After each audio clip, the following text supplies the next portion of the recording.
শুরুটা স্বপ্নের মতো হতেই পারত।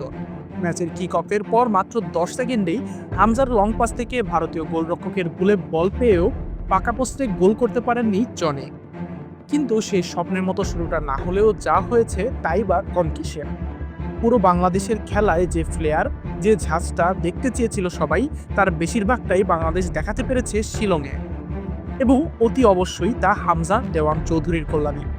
অ্যাটাকিং থার্ডের পারফরমেন্স একপাশে সরিয়ে রাখলে বহুদিন বাদে দারুণ এক ম্যাচ উপহার দিয়েছে বাংলাদেশ দল। ম্যাচ শুরুর আগেই একটা আলোচনা বেশ ঘুরছিল, হামজা একা কি করবেন। কিন্তু দক্ষিণ এশিয়ার কোনো দলে যখন প্রিমিয়ার লিগে খেলা কোনো ফুটবলার খেলতে আসেন, তখন একাই যে ম্যাচে অনেকখানি পার্থক্য করে দিতে পারেন তাই বোধ হয় চোখে আঙ্গুল দিয়ে দেখালেন হামজা। ম্যাচ শুরুর আগে যেন বাংলাদেশের অঘোষিত নেতা হয়ে স্কোয়াডের বাকিদের উজ্জীবিত করার কাজটা করে যাচ্ছিলেন হামজা চৌধুরী। কিক অফের আগে একাদশের প্রত্যেকের কাছে গিয়ে সবাইকে আলাদা আলাদাভাবে জাগিয়ে তুলতে চাইলেন। ম্যাচের মাঝখানেও কোনো ফুটবলার কোনো ভুল করার সাথে সাথেই তার কাছে ছুটে গেছেন হামজা, হাত মিলিয়ে বুকে টেনে নিয়ে যেন এটাই বলছিলেন, কোনো ব্যাপার না, সব ঠিক আছে। আর হামজা বাংলাদেশের বিরুদ্ধে রেফারির কোনো সিদ্ধান্তে সবার আগে দৌড়ে গিয়ে তার কথোপকথন তো চোখে লেগে থাকার মতোই। এ তো গেল সাইকোলজিক্যাল পার্টটুকু। পুরো ম্যাচে বাংলাদেশ তো বটেই, ভারতের গেম প্ল্যানের বড় একটা অংশ ছিলেন হামজা চৌধুরী। ডাবল পিভটের রাইট সেন্ট্রাল ডিফেন্সে শুরু করলেও অধিনায়ক তপুর ইনজুরির পর কিছুটা সময় সেন্ট্রাল ডিফেন্সের কাজও করে গেছেন গেম প্ল্যানের অংশ হিসেবে।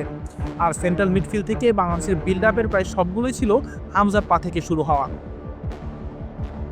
ফিফা র্যাঙ্কিংয়ে ৫৯ ধাপ এগিয়ে থাকার ভারতের বিপক্ষে পুরো ম্যাচের বেশিরভাগ অংশের নিয়ন্ত্রণ যে বাংলাদেশের হাতে ছিল, তার সিংহভাগী অবদান এই লেস্টার সিটির মিডফিল্ডারে। হামজার কারণে বাংলাদেশ দল যেমন আলাদা ফ্লেয়ার নিয়ে খেলছিল, ঠিক তেমনি হামজা এফেক্টেই কিনা প্রথমার্ধে রীতিমতো ছন্নছাড়া ছিল ভারতের ডিফেন্স আর মিডফিল্ড।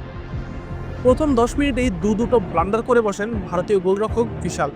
এছাড়া হামজাকে কেন্দ্র করে প্রেস সাজাচ্ছিল ভারত, যাতে করে অন্যান্য ফুটবলাররা পাচ্ছিলেন বাড়তি জায়গা। আন্তর্জাতিক ফুটবলে একটা সময় মেসি একা কি করবে কথাটার বেশ প্রচলন ছিল। সেই কথাকে যেমন বুড়ো আঙুল দেখিয়েছিলেন মেসি এবং আর্জেন্টিনার অন্যান্য ফুটবলাররা, ঠিক তেমনি হামজাও পুরো বাংলাদেশের খেলার ধরন পাল্টে দিয়ে দিন বদলের স্বপ্ন দেখিয়েছেন নিজের অভিষেকেই।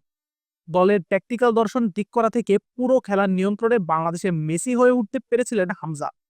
ফিনিশিং এর দুর্বলতা কাটাতে পারলে মেসির আর্জেন্টিনার মতো করে বাংলাদেশের ফুটবলের দিন বদলের ছবিটা আরো স্পষ্ট হয়ে উঠবে হামজা চৌধুরীর নেতৃত্বে। আশিকুর রহমান শান্ত, ডি স্পোর্টস।